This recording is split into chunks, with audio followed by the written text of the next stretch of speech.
Here's a more painful question. I listened to the lecture on forgiving someone who hurt you. But my dad had a very bad temper when I was younger, and he physically hurt me a few times, and my brother as well.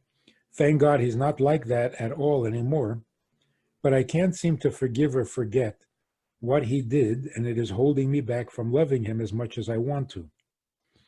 I would really appreciate some guidance. Thank you.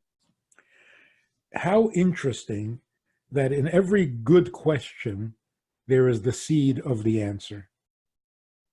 Or as the expression goes, a good question is half an answer. You write that thank God he is not like that at all anymore. That is really significant. You're thanking God that that problem went away. Are you blaming God for the problem in the first place? You're absolutely right. Thank God you're not facing that challenge anymore. Well, doesn't that mean that when you were facing the challenge, it was part of God's plan? So in a sense, what I'm saying is, you can forgive your father his faults without denying his faults. Yes, his temper was terrible, and what he did was very bad. What did you experience? What is your fate? What is your chelik? What is your portion in life? What challenges do you have to face for yourself? Because of you, not because of your father. So the right attitude is thank God. Thank God for the cure, and thank God for the challenge of finding the cure. So a little bit, if you blamed God for the pain you suffered as a child from your father,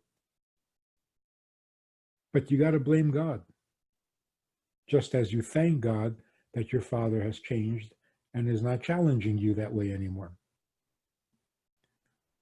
I think that will help take some of the negative feelings towards your father and enlarge the problem to something much bigger.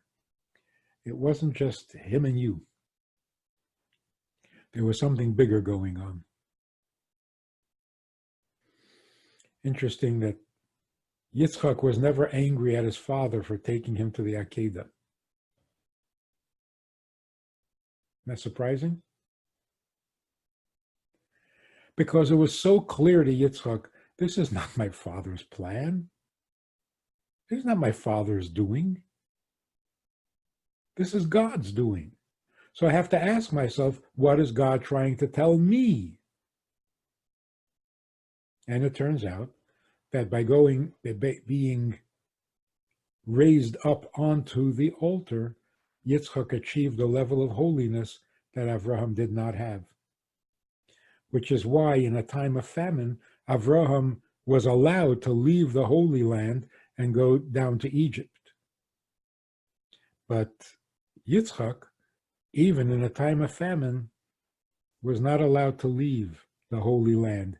He was holier because of the experience at the Akedah. So Yitzchak figured out what was going on between him and God. Avraham was doing what he had to do between him and God, and therefore there was no damage to the relationship.